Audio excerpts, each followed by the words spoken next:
എന്താ സംഭവം അറിയില്ല, ഞാനിപ്പോ എത്തിയുള്ളൂ.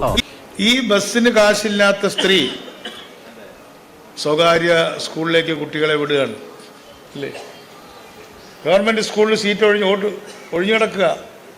ഗവൺമെന്റ് സ്കൂളിലേക്ക് ഇപ്പോഴും കുട്ടികളെ വിടുന്നതിന് പകരം ഫീസ് കൊടുക്കേണ്ടാത്ത പ്രൈവറ്റിൽ പോലും വിടാതെ ഇവിടെ വിടുന്നത് ഫീസ് കൊടുക്കേണ്ട സ്കൂളിലേക്ക് വിടുന്നു അല്ലേ?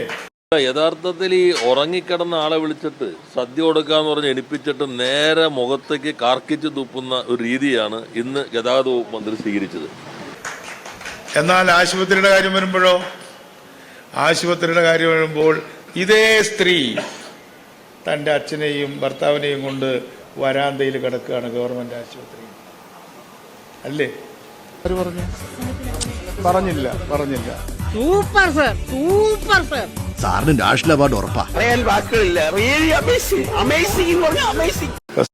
അതായത് തെറ്റിദ്ധരിച്ചിട്ട് പറഞ്ഞതായിരിക്കും.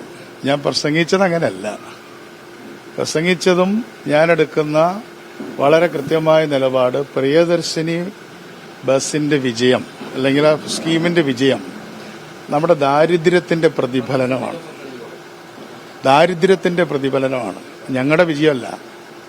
ഇവിടെ ഇത്രയും കട്ട പിടിച്ച ദാരിദ്ര്യം ഉണ്ടായിരുന്നു. അപ്പൊ ദാരിദ്ര്യമേ എടുത്തു കളഞ്ഞു എന്നാണല്ലോ കഴിഞ്ഞ ഗവൺമെന്റ് പറഞ്ഞത്. ദാരിദ്ര്യം ഇല്ലല്ലോ, പക്ഷെ ഈ ദാരിദ്ര്യം ഉള്ളതുകൊണ്ടാണ് ഇത്രയും വലിയൊരു റിഫ്ലക്ഷൻ ഉണ്ടായത് അല്ലേ? അതുകൊണ്ട് അതിലേക്ക് ജനങ്ങൾ കണ്ണു തുറക്കണം, ഗവൺമെന്റ് കണ്ണു തുറക്കണം. എങ്ങനെ ഇരിക്കണം?